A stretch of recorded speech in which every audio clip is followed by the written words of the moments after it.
안녕하세요, 고창스피드입니다. 오늘은 인공지능 컨텐츠 혁명 책의 인공지능 역사에 대한 설명에 이제 이어서 인공지능 역사에 대해서는 뭐 길게 설명을 제 전공이 아니기 때문에 할 게 아니라서 오늘 얘기로 끝을 낼 수 있을 것 같습니다. 그래서 오늘 얘기 드리려고 하는 건 딥러닝이라고 하는 거에 대해서 얘기를 드리고자 합니다. 인공지능이라고 하는 게 처음 나타나고, 그 다음에 이제 인공지능의 겨울, 그 다음에 인공지능의 봄, 이런 이제 긍정론과 부정론, 낙관론과 비관론이 교차하면서 계속 인공지능이라고 하는 것이 인공지능 기술이 발전을 했고, 최근에 와서 이제 딥러닝이라고 하는 인간의 뇌를 약간 본땄다고 할 수 있는 그런 방식의 그런 방식으로 이제 그 컴퓨터를 학습을 시키는 거죠. 그래서 그 머신러닝이라고 저희가 부르는 거는 머신, 기계한테 러닝, 학습을 시킨다는 거잖아요. 그래서 컴퓨터한테 학습을 시키는 거예요. 그래서 그 컴퓨터가 일정 정도의 우리 인간으로 따지면 지능을 가질 수 있게 하는 게 인공지능인 거죠. 그래서 머신러닝이라는 개념은 인공지능, 그러니까 컴퓨터한테 학습을 시켜가지고 걔가 지능을 갖게 해서 그게 인공지능 을 가지게 하는 그런 개념입니다, 일종의. 그래서 인공지능을 얘기할 때는 저희가 머신러닝이라고 하는 개념을 얘기를 많이 하고 있죠. 근데 딥러닝이라는 건 뭐냐 하면, 머신러닝, 그러니까 기계한테 학습을 시켜서 그 컴퓨터가 인공지능이 되게 하는 그런 방식 중에 일부분인 겁니다. 그러니까 머신러닝의 하나의 방식인 거죠, 딥러닝이. 근데 이 딥러닝이라고 하는 거는 인간의 뇌 구조를 사실 본따서 인간의 뇌가 이렇게 실제로 작동하는 그 원리대로 한번 이걸 만들어 보자라고 해서 이제 알고리즘을 사실 그렇게 만든 거죠. 그래서 이게 인간의 뇌 구조는 이게 퍼셉트론이라고 하는 하나의 단편적인, 이게 퍼셉트론이라고 구글이나 네이버에 쳐보면 도형이 나오니까 보면 이해를 할 수 있을 거예요. 그러니까 입력값이 들어가서 안에서 어떤 구조를 거쳐서 출력값이 나오냐 하는 이거는 이제 뉴런이라고 하는 인간의 뇌의 아주 기본 단위가 작동하는 방식을 본따서 만든 그런 하나의 수학적인 개념이라고 보시면 될 것 같은데, 이 퍼셉트론이 다층 구조라고 해서 아주 여러 개가 붙어 있는 겁니다. 수없이 많은 퍼셉트론들이 붙어서 있는. 그래서 이게 층이 여러 개다, 다층이다. 그러니까 층이 여러 개다 보니까 깊다, 그래서 딥하다, 그래서 딥러닝이라고 이름을 붙였다고 하더라고요. 그래서 딥러닝이라고 하는 개념이 그렇고, 이걸 좀 더 이제 공부하시려면 자료를 좀 더 많이 찾아보셔야 되는데, 이거 제가 설명드리기엔 저도 이제 개념을 약간 이해하고 있는 정도라 쉽지 않은 개념이니까 실제로 관심 있는 분들은 조금 더 찾아보시면 될 것 같아요. 저는 그 부분은 전문가는 아니라서 제가 더 깊게 설명드리기 조금 어려울 것 같습니다. 그냥 저도 그 개념을 약간 이해하고 있는 정도다라고 생각하시면 될 것 같아요. 그리고 전문가분들이 워낙 많아서 저보다 더 많이 깊게 알고 계신 분들이 많으니까 유튜브에서 이제 영상을 찾아서 공부하시는 방법도 있습니다. 어쨌든 그 딥러닝이라고 하는 게 그럼 머신러닝의 일부분인데, 이게 왜 그렇게 대단한 거냐라고 하면, 이제 인공지능을 연구하는 학자들이 매년 1년에 한 번씩 이 인공지능이 얼마나 그러니까 인간이 보는 특정 이미지, 사진 같은 거, 그런 거를 제대로 인식하는가라는 거에 대해서 약간 올림픽같이 대회 같은 거를 1년에 한 번씩 해서 실제로 자기가 연구한 방식이 어느 정도 이미지 인식을 하느냐라는 거를 일종의 대결을 하는 그런 대회가 있습니다. 근데 그 대회가 매년 지속이 됐는데, 거기서 인공지능이 이제 이런 이미지를 인식하는 그 인식률이 80% 언저리에서 더 이상 발전을 못하고 계속 있었던 거예요. 그리고 그게 이게 쉽지 않다. 왜냐면 보통 예로 이제 고양이를 많이 들더라고요.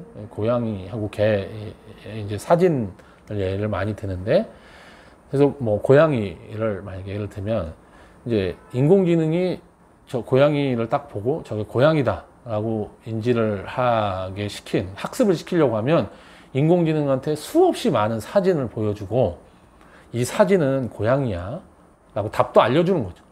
그러면 인공지능이 수없이 많은 사진을 보고 고양이 사진을 보고 이게 고양이다라고 알려주니까 그 사진에서 자기가 자체적으로 이 고양이 사진이 가지고 있는 공통점을 추출해내는 겁니다.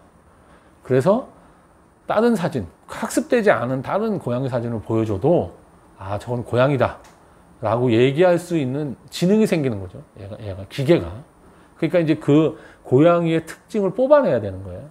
그러니까 그동안 그러니까 인공지능이 아니고 컴퓨터 프로그래밍을 할 때는 만약에 그런 일을 하려고 할 때는 어떻게 했냐면 사람이 일일이 이 인공지능이 아니고 이제 이 컴퓨터한테 아, 얘는 어떻게 생긴 거고 이런 걸 다 일일이 사실 입력을 해줘야 되는 상황이었는데 지금은 그게 아니고 머신러닝이라고 하는 건 그러니까 인공지능이 이 특징점을 실제로 직접 자기가 뽑아야 되는 거잖아요. 보여주고 이러면.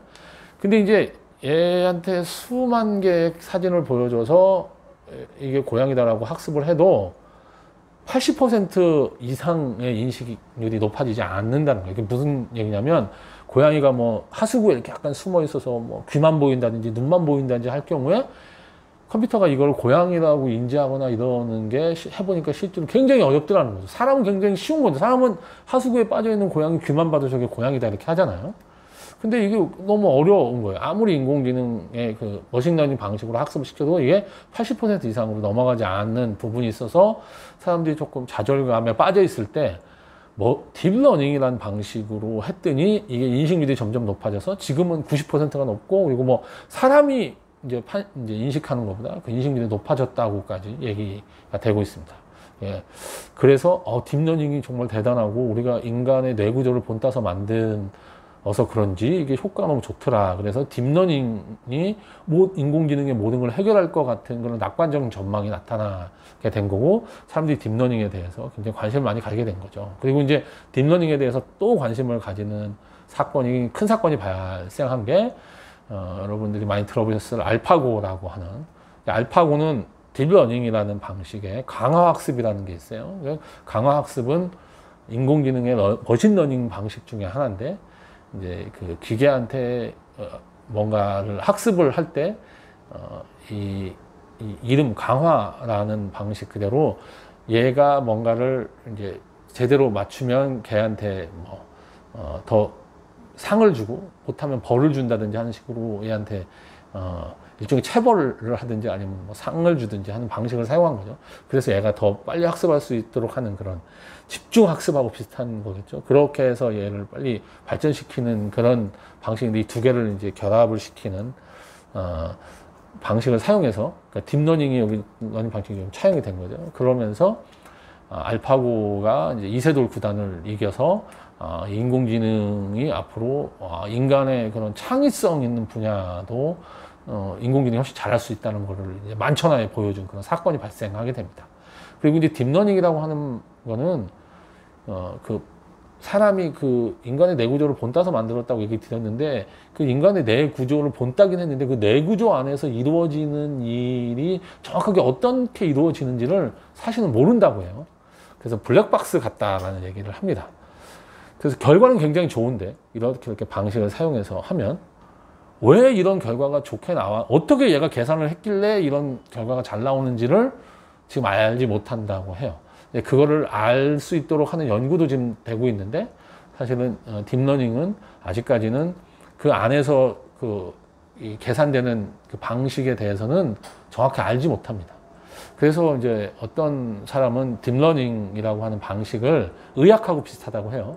의학도 실제로 어떤 약을 쓸 때 그 약이 먹었을 때 어떤 걸로 해서 이 사람이 몸이 괜찮아지고 하는 거가 완전히 풀어지는 것도 있지만 어떤 거는 임상이라고 해서 이게 정확하게 어떻게 작용이 되는지 모르지만 이 사람한테 약을 투여하든지 뭘 했더니 효과가 좋더라. 그럼 임상시험이라고 저희가 하잖아요.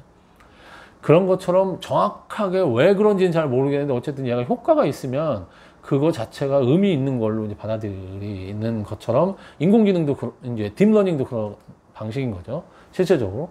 그런데 이렇게 알 수 없는, 그러니까 사람이 그 안에서 어떤 방식에 대해서 알 수 없는 것 때문에 굉장히 불안해하고, 인공지능이 우리가 통제할 수 없는 영역이 되는 거 아니냐, 이렇게 생각하는 부분도 있지만, 실제적으로 딥러닝이 그런 성격을 가졌기 때문에 인간의 창의성이라고 하는 부분도 딥러닝이라고 하는 방식이라는 이런 걸 활용을 했을 때 인간의 뇌구조를 본따서 한 거고, 인간의 뇌가 작동하는 방식, 인간의 뇌가 창의성을 발현하는 방식이 그렇게 인공지능도 가능한 거 아니냐라는 생각을 유추해 볼 수 있게까지 된 거죠, 실제로.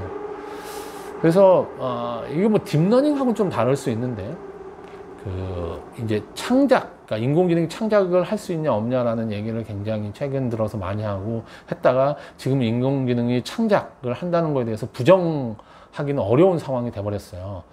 왜냐면 인공지능의 알고리즘 중에 간이라고 하는, GAN이라고 부르는 알고리즘이 있습니다. 그러니까 제너레이터라고 하고 어드버서리 네트워크라고 하는 거야, 이제 줄임말인데, 이게 이제 생산자, 제너레이터는 이제 생산하는 사람하고, 어드버서리라고 해서 이제 반대하는 사람, 적대자가 같이 붙어 있다, 이런 개념인데, 이거는 어떤 거냐면, 제너레이터라고 하는 그 알고리즘이 그러니까 뭔가를 만들어내는 거예요, 얘는.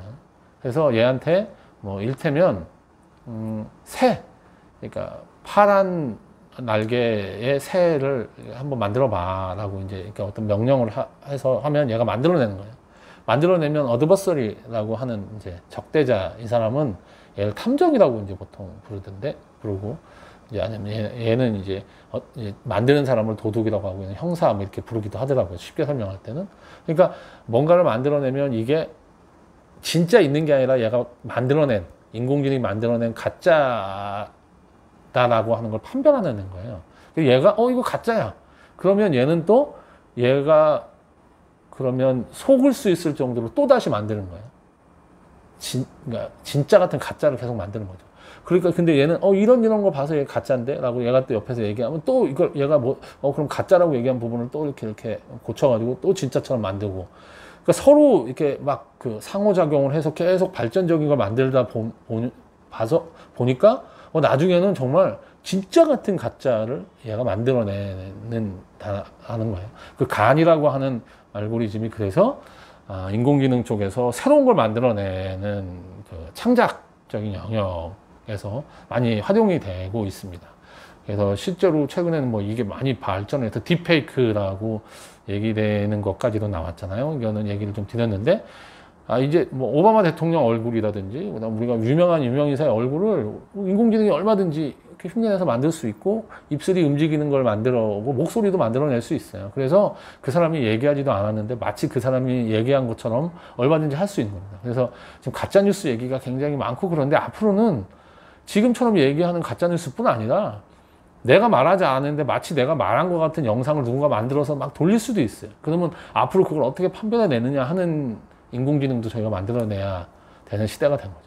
이제 정말 가짜를 구별할 수 없을 정도로 인공지능이 진짜 같은 가짜를 창작해내는 세상이 됐고, 그걸 우리가 이제는 이게 너무 위험하니까 쓰지 말자 라는 개념으로 접근할 게 아니라, 인공지능을 어떻게 적극적으로 활용해서 의미 있게 이걸 쓸 수 있나를 고민해야 되는 세상이 됐고, 그런 부분에서 딥러닝이라고 하는 부분이 인공지능 창작이라고 하는 영역에서 굉장히 중요한, 이게 그동안의 여러 가지 한계점을 무너뜨린 그런 기술이 됐기 때문에 굉장히 열광을 하고 있고, 지금 현재 이게 인공지능에 대해서 많은 사람이 관심을 가지는 이러한 현재의 그런 인공지능의 장밋빛 전망이라든지, 인공지능의 이런 막 투자를 활성화한다든지, 이런 부분을 만들어낸 지금 세 번째 봄을 만들어낸 1등 공신이 딥러닝이라고 할 수가 있겠습니다. 다음 시간부터는 이제 인공지능의 활용 사례, 콘텐츠 분야 활용 사례에 대해서 여러분들과 얘기하는 그런 시간 갖도록 하겠습니다. 들어주셔서 감사합니다.